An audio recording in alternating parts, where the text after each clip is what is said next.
Maybe I can. It's really useful wearing your sunglasses in this kind of environment. I do apologise. Sorry. Anyway, as you know, hopefully, I'm Sue Malden. Used to work at the BBC Archive, Focal International, and now volunteer with the British Entertainment History Project, which I was talking to someone earlier, I won't name names, who's working on something. And I said, oh, we've got an interview with him, if that's useful. And I met Jo from the BFI over breakfast. And she said she listens to our interviews while she's cooking and things like that. So it's a wonderful collection of stuff. If you're I keep using the word stuff, sorry. If you're interested in film making and television and stuff, oh God, stuff again. I ought to go off for a lesson on, the interviews with some amazing people that many people have never even heard of and don't know what they've achieved. And then when you get into it and hear their interviews, it's wonderful what they've experienced and what they've done in terms of the film industry that people don't even know you ever needed to do that, if you know what I mean, with the digital stuff. It's stuff again. Anyway, enough of all that. So they're two very interesting guys who know a lot of stuff. Paul Venices, independent television producer. Is that Hello right? there. And I'm a freelancer. Well, okay, freelancer. Yeah, it's the same thing. Yeah. And Dick Fiddy from the BFI, most notable for Missing Believed Wiped. Yeah, I'm the organizer of Missing Believed Wiped, but I'm officially the BFI's archive television programmer because we show old television just like we show old films at the BFI. Oh, brilliant. Thanks. I was going to ask if you did anything else. No, it's just, sorry. There's some people in the audience who know Dick. So what we're going to talk about is why some television programs are missing. I was promoted in a way to be the first television archive selector at the BBC. I couldn't be called a television archivist because of grading issues, which I'm sure nobody in the BBC knows what on earth that means these days, but it was all like job evaluation. And I think I was suitable for that job because I was so shocked when I started working there as a librarian. I had always assumed, if I'd even thought about it, that television programs and like radio programs were broadcast and they were taken off the machine and they were put on a shelf and kept there forever. And I got the shock of my life to find out so much of it was missing. And when I became the TV selector, I needed to try and find out why. And in that context, I've come across people like Paul and Dick. And everybody knows why. It was things like the cost of videotape. You could reuse it. The rights hadn't been cleared for a lot of equity members, so you couldn't repeat it. All those sort of reasons, and also maybe a lot of other less justifiable reasons why stuff hadn't kept. So first of all, just to ask you two, what's your experience of what do you know about why television stuff didn't survive? Well, initially, of course, television went out live and there was no way to record it, no way to do it. When they started experimenting with tele-recording in the 40s by locking a camera onto a monitor, changing the speed that the camera ran up so it didn't get the lines and the roll that you'd get, and finally came up with a device that wasn't perfect, but at least it did get you a record of what had gone out. And so tele-recordings became a way that they started to survive. Of course, everyone treated television, much like radio, as ephemeral. They didn't think that there was any need to keep it. Everyone working in television was just hell-bent on what to do next, not what they'd done before. So there was no impetus to keep programming. They had no foresight. They didn't know there was going to be nostalgia channels. They didn't know there was going to be a huge business in nostalgia and archive television. And can I just interrupt? Another thing I realized when I started researching all this, that a lot of people in the early days of television came from the theatre and the music hall, and they would put on a performance. They would repeat it twice a day, if not 3 times a day. So any concept of recording it was alien to them. And also one of the issues was the repeats. The BBC were only allowed 2 repeats of a program, and then they had to renegotiate. So again, there was not much incentive then to keep it. But sorry, Dick, carry on. No, you're right. Repeats in the 40s and 50s meant the cast got back together and did it again. And that was the way it went on. And also the other 1984 was a classic of that, wasn't it? absolutely. And it's the second performance that he's kept. Yeah. And you say that also the other people that came in to run television came back from the military.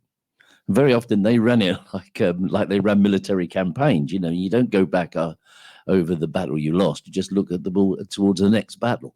So there wasn't that many people who were interested per se in the culture of television or the art of television. That came much later. Yeah, I think as Steve Roberts said earlier, there were a lot of people who worked in television who weren't remotely interested in television. Never mind saving it or collecting it. Paul, your experience of why stuff hasn't survived?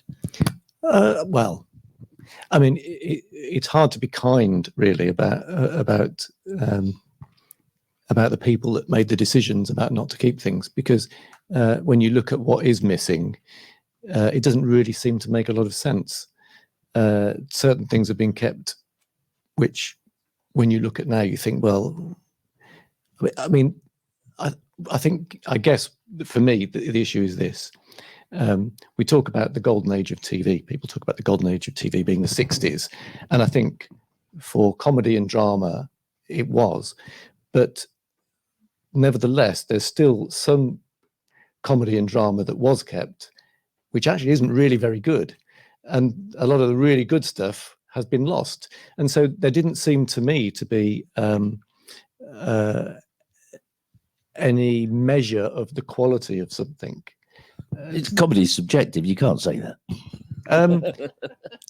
Well, I mean, there is a film that has an episode that has turned up of A Very Merry Widow and How. One episode has turned up and is now back at in the BBC archive. And having seen that, I can understand why it was wiped. But it's a shame that all the Till Death Us Do parts, which got millions of viewers a week, a lot of those are lost. And I don't think the two are comparable. I mean, sure, I'm sure some people liked it, but I think there's a reason why it ran for one series. I think there were a lot of different reasons that went on. I remember when I was first appointed to the job, I had to go around and be introduced to every head of production. And I remember meeting, I won't say who, and we ended up discussing Hancock and why not all Hancocks had survived on television. And in particular, there was a Hancock's 43 Minutes, which actually I think had been it was telerecorded, which survived almost by accident. And I was told that the BBC management saw it as part of their responsibility, particularly in entertainment and comedy, to guard the reputation of the talent. And if somebody did a really bad, in their view, bad show, or that they weren't happy with, or maybe their agent wasn't happy with, or what, I don't know the detail, that would be a reason for not keeping it, which again, as Dick just said, is very subjective, isn't it? And with the benefit of hindsight. Absolutely. It was financial as well, because a lot of the stuff that has survived, that you started the search for stuff that had been made as telerecordings and sold abroad, and maybe we could get them back, etc. If a show was sold abroad, then there was telerecordings of it there, and that was one of the reasons why the more successful shows have survived to a certain extent, just because there were recordings of them that were sent abroad, and they didn't wipe them, they didn't burn them, they didn't destroy them like they were supposed to, and 40 years later, we've found some of them still there in foreign archives.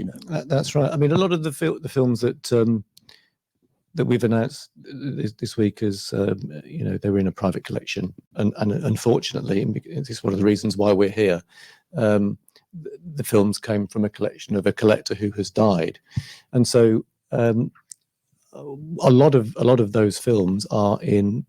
They've still got ABC TV labels on from when they were screened in Australia. One of them, the Sykes and a Marriage, is in a can that has been reused. It previously had an episode of Spycatcher in it, and it's been and all the notes, duration, running times, which machine's going to run it on which channel of the ABC. All of that information is there, but it's Sykes and a Marriage in the can.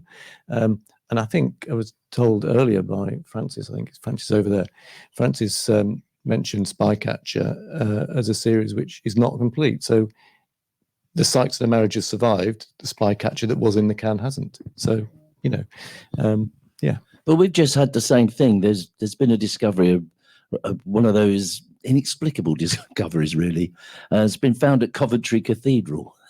Coventry Cathedral for a while had a BBC studio in it. They must have done a lot of religious programs, maybe songs of praise there. And they were recently cleaning out that studio space and come across a BBC telerecording of a sitcom called Lance at Large, which was Lance Percival's sitcom from the 60s. Lance Percival had actually made a big splash in That Was the Week That Was. He did a topical calypso. He performed in a few sketches. People liked him. So it was the next step was to give him his own show. Now, That Was the Week That Was survives complete because it was kept by the BBC's legal department, because they were always worried about being sued. So they thought they had to keep it in case they went to court with it. But Lance at Large, because it wasn't controversial, wasn't kept. But this episode that's turned up at Coventry Cathedral and will be shown at Missing Billy White this year on December the 3rd at BFI South Bank, it's come back from ABC Australia. Now. Yeah, it's come back from ABC Australia the same way. Yeah. What it's doing at Coventry Cathedral, we don't know. But you're right. You're right about private collectors. When Bob Monkhouse's widow died, they asked the children, Monkhouse's children asked the BFI to come and look at his collection to see if we wanted it for the BFI. And we went down there and we presented with an extraordinarily huge collection of films and other stuff. But when we went through it, probably film-wise, the BFI had probably most of the films he had. He had a few bits of missing television, but not much. But he did have an amazing amount of really valuable missing radio. And that was the one thing that we wanted. But whilst we were doing this, we went up to his loft where a lot of this stuff was kept. And the loft was really hot. It was one of those, it was... And amongst the films, right in the middle, was this can marked nitrate. Beware. So Steve Bryant, who was representing the BFI at the time, he went downstairs and said to the family, "You've got some nitrate in the loft. We're going to have to confiscate this. We're going to have to take it back to the archive." And very gingerly, very carefully, it was taken back to the archive. And then they turned around and got used to it. And it turned out to be just safety stock. And then we think that was Bob Monkhouse's last joke, that he must have put that out there, put nitrate, knowing that someone would go through that, thinking it was a thing. But, he did have some missing television in it because Kaleidoscope decided they would take all the collection. We didn't want to split it up, so we allowed them to take it with the proviso that we could borrow and make copies of anything that we needed. But it was one of those things that it was a couple of years after, a few years after he died, because his widow, it was too, I think she was too close to it. She couldn't bear herself to do anything with it. And in that time, even in those few years, a lot of the titles that we knew he had somehow gone missing. Wow, like his joke book that went missing at the BBC. It's interesting you talk about nitrate, because when we were planning Film is Fabulous, film collectors have been contacting us and sending us photographs of their collections, and quite a few photographs there are cans of film marked nitrate still. And if it's not stored properly, it is dangerous. So I did give people the warning in the earlier session, which you two were probably busy elsewhere, that also that it smells of almonds. So if there is a sort of fruity smell coming out of the kitchen cupboard, it might not be the cake. It's I surely no telerecordings are nitrate, are they? It's possible. Really? Yeah, this is possible. I don't think there were any BBC ones. There was a lot of nitrate film, Yeah, an awful lot of that. yeah. I mean, Oh, news film, sorry. yeah, and all the RKO shorts and whatever, which the BBC disposed of. Yeah. So, but I mean, I actually have a Canon nitrate in my shed. I can't do anything. I can't move it. I don't have a license to move it, so it has to stay there.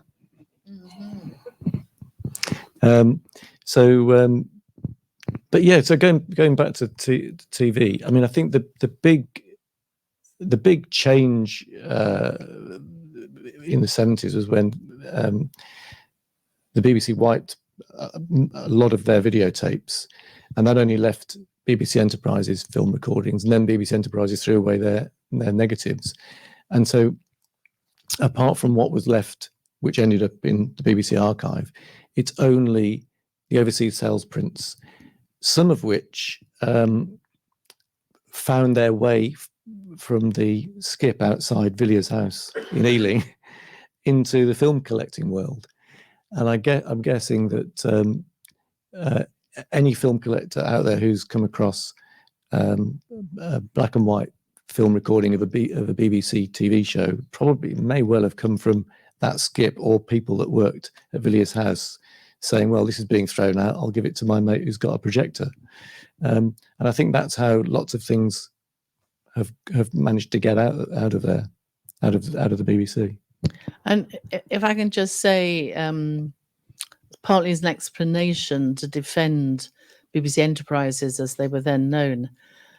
And again, earlier today, I appealed for a sort of collaboration more among the different archives that there are around the place to share more knowledge, work together and so on. But the BBC was a very fragmented organisation then. And the woman in charge of the film traffic in and out of Enterprises and making their telerecording negs quite often of the original videotape of the programme. And also she was in receipt of all the prints coming back that were supposed to be destroyed. She assumed that the tapes were safe in the archive, or at the time they would have been safe with the production department and VT operations, because the videotape didn't go into the BBC archive until nearly 1980, bit before 1980. Prior to that, it was perceived to be owned by the production department and managed for them by VT operations. There was no talk of archive, no perception of archive. The tapes were merely being kept for production's convenience, which was repeat by and large. And Enterprises at that stage were making film recording copies, because often many of their customers were still transmitting film rather than tape. So the technology has had a big effect on the retention of or the survival of television programming. And again, why should anybody here know that? Why would anybody know that? It's the sort of thing we've kind of dug up by wondering why are there so many gaps in these archives?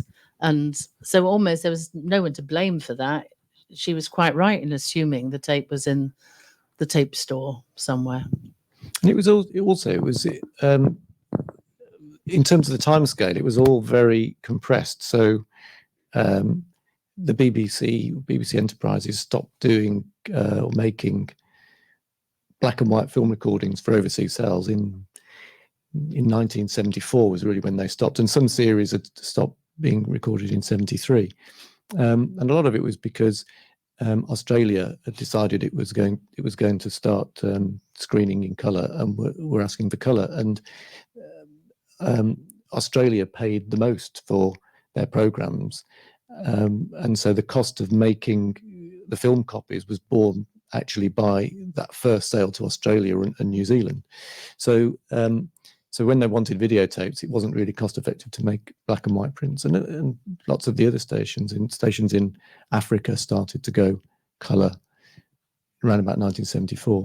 So film recordings stopped being made then, and I can completely understand this. If you've got you suddenly transfer from black and white to colour, you want colour content. And I seem to recall, and Sue, you might know more about this than me, but I seem to recall being told when I started at Pebble Mill, I asked about news archive from the 60s of Birmingham. And I was told that they got rid of when they moved to Pebble Mill, they got rid of all the black and white news archive because they'd gone to colour, which makes no sense at all because it's news. Yeah, I wouldn't be at all surprised. I don't know that, but I'm not surprised because in the library, as it was called before it became an archive, they used to make what were called stock shots out of the film offcuts from documentaries and programs like that. And they would make up stock shots of establishing shots of Birmingham or Leicester or Coventry or wherever, or South Africa, the jungle, whatever they got. And all of those were junked once colour became in, because the assumption was if they're making documentaries in colour now, they can't cut a black and white establishing shot of Leicester into a colour documentary about, I don't know, business in Leicester or whatever the documentary was about. So one can understand the logic, but not empathise with the short-sightedness of them. Well, I think that's the thing. The decisions are made very quickly, and none of them really made sense, because now when we make documentaries, we don't care whether it's colour or black and white. If the footage is what speaks. And I think at the end of the day, I guess that's what we're really talking about here. You know, the film, the content, the material is what's the king here. And the archives and the film collectors out there who collect this material, they're the curators of it. You know, they're the custodians, the temporary custodians of the material. And I guess, and perhaps the thing that we should be talking about when we're talking about trying to recover lost TV and lost film, and we're here. I mean, how many film collectors are in the room? Put your hands up. So yeah, there's a good selection of film collectors, and you know, you're not going to be here forever, and hopefully the film will be. And I don't want to sound morbid about that. You know, film has a life, and television on film has a life beyond all of us. And if we want to preserve that, then we need to kind of reach out to everybody to try and, you know, help get that material in a position where it can be preserved. So, yeah. So when we started Missing Believe White 30 years ago, one of the first, we put it out in a lot of papers, got a lot of as much publicity as we could, that we were starting this sort of treasure hunt looking for missing television programs. And we got contacted by a guy called Harold Barney, who had a collection, a lot of film, but within that film collection, he had a lot of television. He had some quite valuable stuff. He had a missing Last Night in 48 show, Know That's Me Over Here, some plays, both from BBC and ITV. And I asked him about how he got this stuff, and he said that once he started collecting films, a lot of friends of his knew, and whenever they were passing the skip and they saw a film in there, they'd just grab it for him, regardless of what it was. He didn't collect anything in particular. He just collected film because he had projectors and he wanted stuff to show on it. And he was, you know, there was no reason why the content he kept was there, but it was incredibly valuable. And as someone that works in the idea of showing the material rather than just preserving it, and a lot of my colleagues work in the archive, but the job I have is to put it on screen, so we just spread the word, to get it out there, to alert people that it's been found, and also just to also release from the archive the old television that lays in there unloved and unwatched, you know, because there's a lot of stuff that is in there, and for years that stuff didn't see the light of day.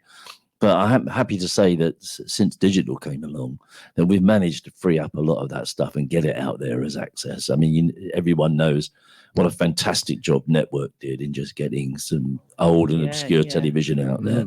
And it's also alerted the BBC and other companies and Talking Pictures TV and things like that as just what could be done with this old material. So it's vitally important, I think, to and it's all of it.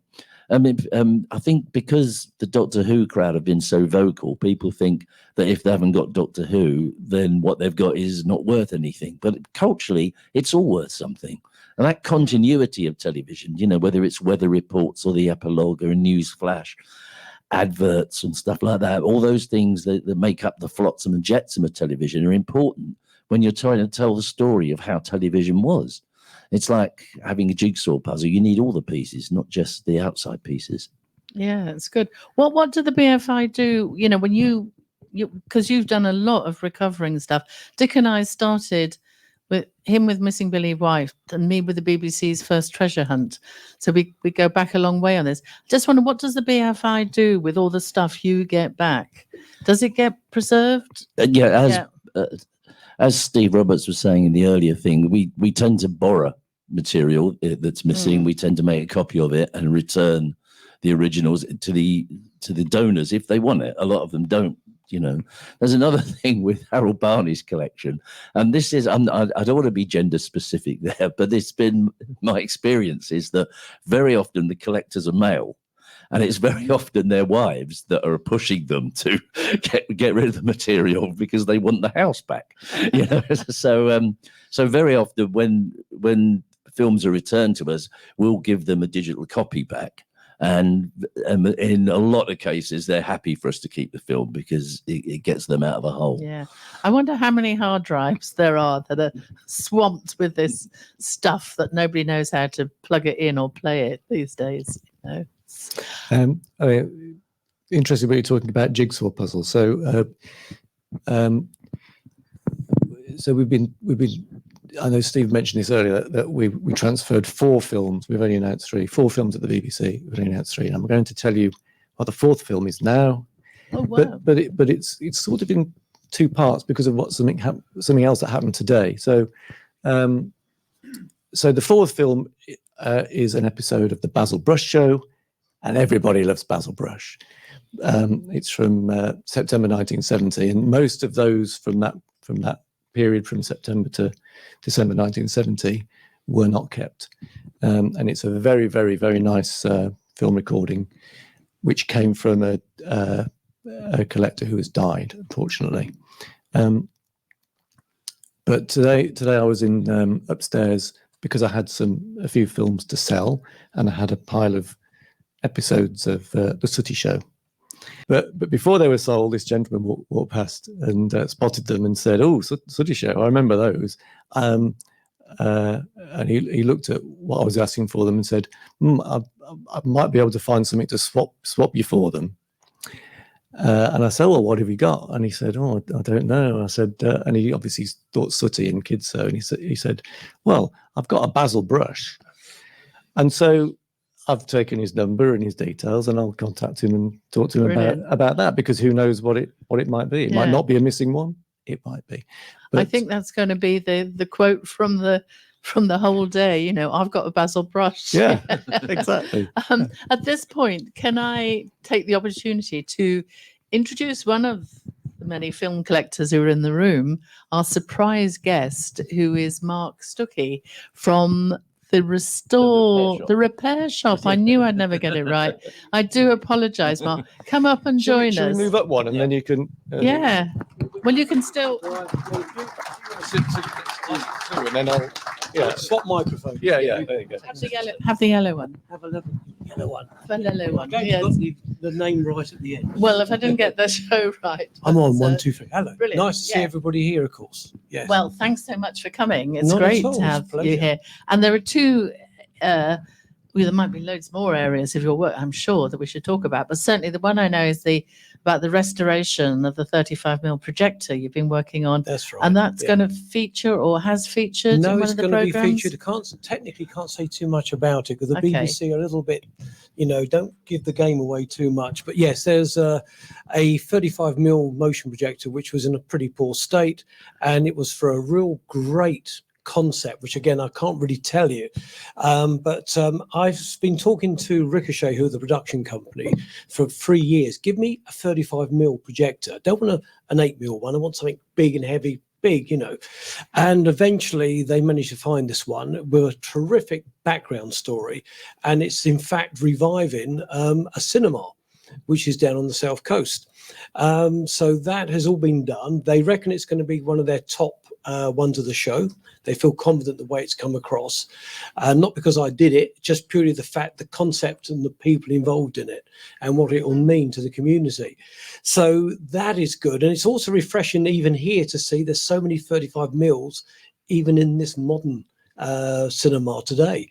It's the whole concept is fantastic, and the fact that there are so many people out there who love the concept of film, the fact you can hold it, it's like, this is, to me, film and projectors are like steam locomotives. Oh, we don't need them anymore, they're all old-fashioned, no one wants them anymore, and now people in their droves are coming to see them, where people have taken a lot of time and effort to restore, preserve. They're now getting quite good funding privately from people going to see them, but at the same time from institutions to actually support them. And again, our heritage, which this is all about, is now real core to us. We love what happened in the past. We want to maintain that and keep it. And this is just another part of all this community, and what goes around comes around. And I feel that we've only just started touching the surface. I feel confident this is going to get bigger again. I really do. That's brilliant. Oh, that's brilliant. Can you name where the cinema is? I can't say it's in Chelsea, no. Oh, it's not there. Okay. That's well worth knowing. Thank Yeah. you. Well, worth not knowing. Yes, yes. Yeah, not knowing. Yeah, as I say, I have to be a little bit careful. I'll get wrapped on the knuckles if I go too deep. But No, we understand yes, that. but it's obviously it's public domain in that locality, so it's not Mhm. like it was hidden. And they've managed to get, I believe now, funding, and they've purchased this old building, which originally was a cinema back in the 1910s or something. So it's great the fact they've done it. There's a large amount of people in that area who wants it, and they're going to use it. So it's Wow. nowhere near dead as what we've been given the impression in the past. That's great. And also the guys at the Cinema Museum in Kennington Yes. are doing a lot keeping it all alive. Oh, they are you know. exactly that. And it's funny, Rika, you look at different formats. I've got 35, 16 and 8, but I love 35 only because of the fact is 35, that's big, that's going to be fantastic professional. But I was actually amazed the first time today I've actually seen a Super 8 put on such a large screen, and I was walking down here thinking, come on, where am I going to start seeing all this fringing and sort of.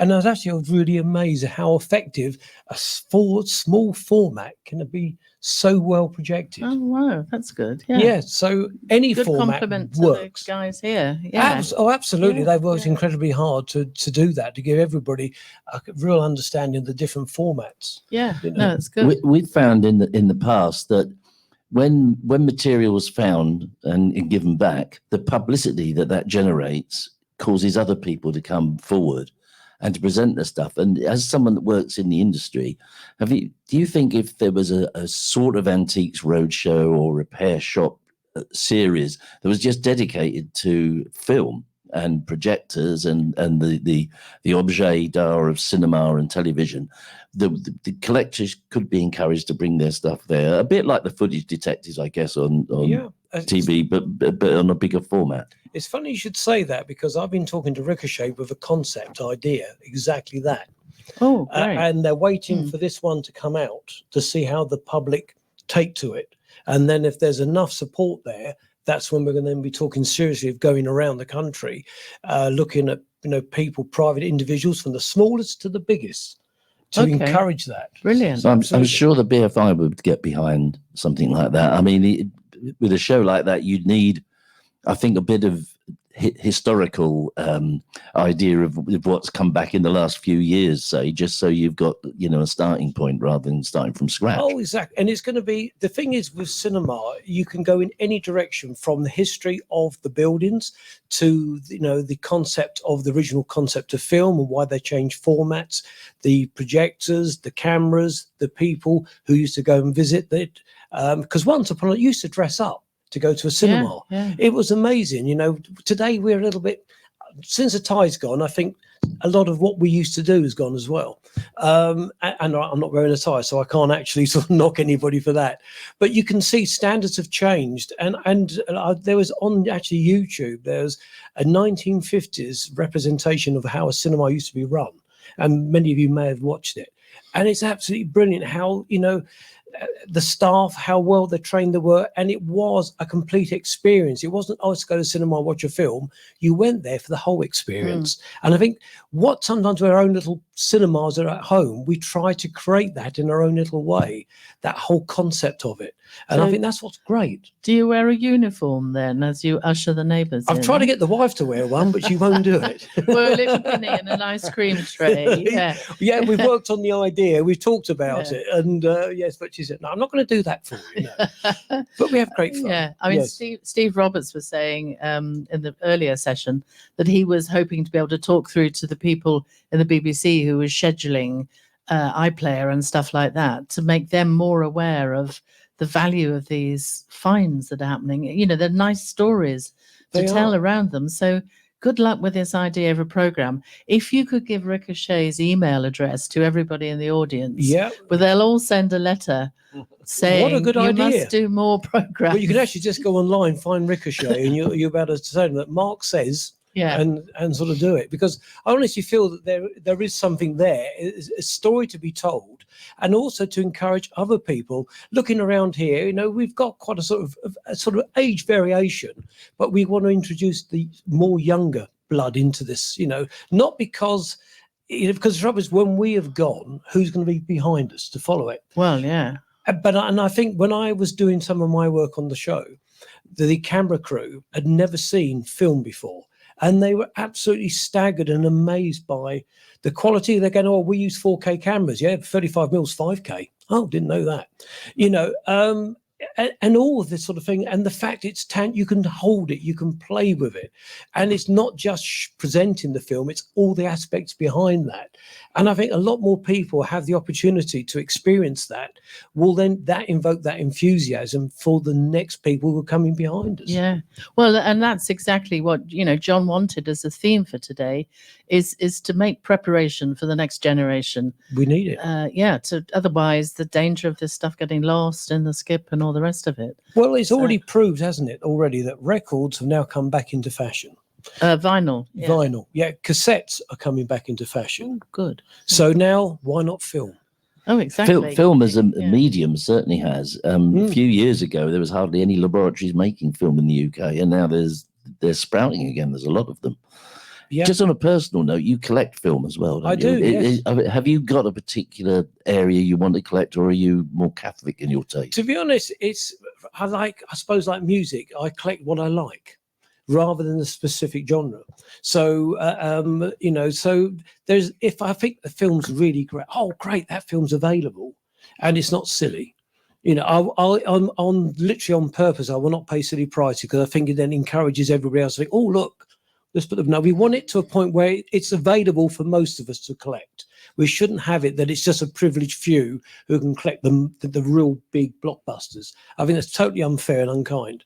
And at the same time, you were talking earlier, and I think it's another thing. It's unfortunate you have to wait for someone to die to find out they've got something in there which a lot of people would love to have shared. Well, that's so true. Why can't we get that? That if you've got something in your collection, knowing these days that just because you've got it, you're not going to be criminalized. You're not going to have it taken away from you, but you can then take it, give it to somebody who can responsibly copy it. You can then have the master back if that's what you wish to do. So then everybody can enjoy it. And that would be a fantastic thing to do. And great for you guys to encourage that. Well, Yeah, that's brilliant. we do try and encourage that. I think the issue really is about awareness of certainly when we're talking about television, what actually constitutes a potentially missing program, and most of the film collectors that I speak to who have film in their collections have no idea that there might be any rarity to it at all, Right. or that it might be the only copy. They're not hoarding anything. They just add things to their collection because, it's like you said, you know, with what was the name of the gentleman who had that big collection? Harold Barney. Yeah, his friends gave him cans of films that they found Right. because he had a projector. And film collectors, you know, if someone offers them film, they're not going to say no. They'll use it for something and watch it and then move it on and use it to trade with. And that's how this material is kind of moves around the film collecting world. Yeah. So and that's no different from anybody else that might collect you know, home video, I suppose. Mhm. Yeah. And I think it's also worth bearing in mind why film collectors have, you know, where it all started from. It started because they wanted to put on a show for themselves and their families and friends. That's where it started. And what, you know, most film collectors that I speak to, what they really want to see is a perfect print with great color and fabulous sound. That's what they want. Yeah. And you know, an episode of Dad's Army or Sykes or whatever is that little short film they'll run before the main feature. Yeah. So that's how it's seen. It's not really seen to be anything you know, No. collectible. That's lovely. Thanks, Paul. I can see clouds gathering up there. The next session coming. Right. Okay. I just want to thank you all very much. I'm sure we could have gone on all afternoon. And I'm sure people would be nobbling you to talk about your experiences again. But Yeah, thank we'll be you. around afterwards if you want to nab That's us. Sure, yeah. kind. Yeah, Thanks if you want to ever know so about much. the repair shop, please ask. Yeah, Not yeah. a problem at all, or That'd be anything else. great. And if I could just get one plug in for an event that's on at the Cinema Museum in London, unfortunately, on the 1st of November. It's a documentary made about work in the labs. A lot of it based on interviews with people who've retired. So back to what you were saying, Dick and Paul, film, but that would be really interesting. I didn't know that film's coming back. So that documentary will have real value now, I think. There's a lot of like the Phoenix here, you know, Running film. They want to run 35 mil. So Yeah. yeah. Brilliant. Right. Well, thank you all very much, guys. Thanks. Thank you.